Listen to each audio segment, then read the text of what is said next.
but wanted to make sure that he actually implemented all of the positive and negative regulations within the law of Moses.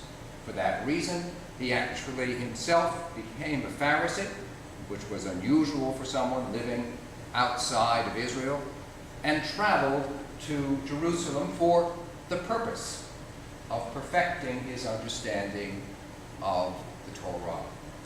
That dedication had led him to persecute followers of Jesus in the time after the resurrection. That changed when he understood that in fact Jesus, as raised from the dead, was a living presence who extended God's Spirit to all people, breaking down the very divisions that the Torah had been designed to set up. So then, what is Paul to make of the law itself? What does it mean that Moses had said that they were commandments of God, which then, in the light of faith in Jesus, are in fact set aside?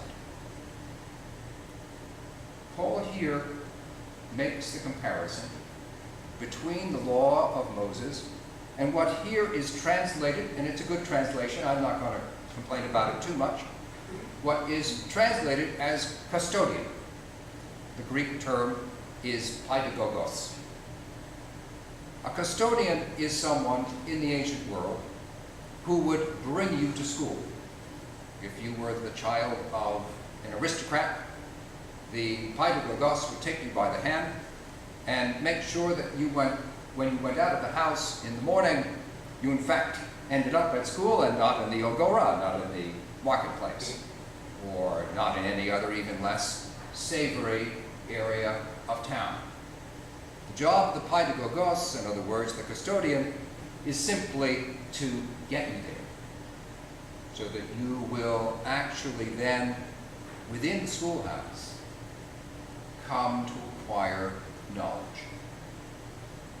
The law, Paul says, is like that pt2, is like that guide or custodian. Its function is to bring us to the point where we understand that we require the Spirit of God for the sake of guidance. The real education is God's Spirit. The law simply takes us by the hand until we get to the point that we can receive that Spirit.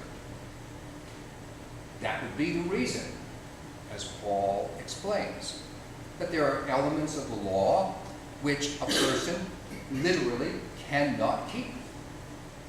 And as a matter of fact, there are elements of the law which a person should not keep.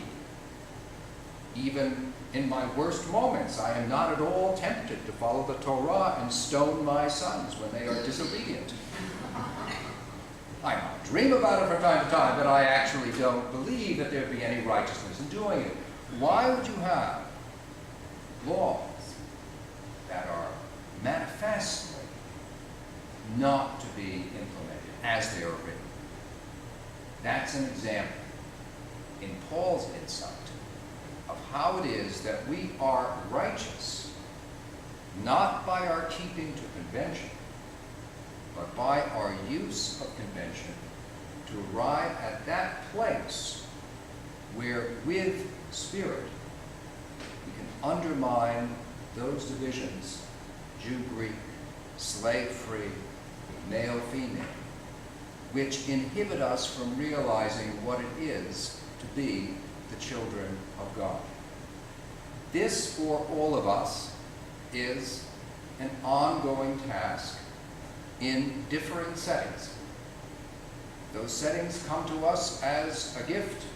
They vary with each of us who is unique, but those opportunities are there to be taken up as a part of the work of the Spirit.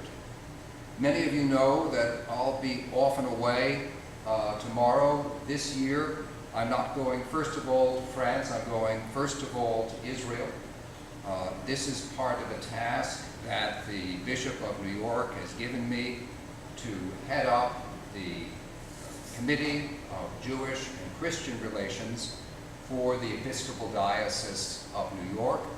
We have come to understand in the work of that committee that there is no issue more divisive among all the Abrahamic religions and others than that of the relationship between Palestinians and Israelis.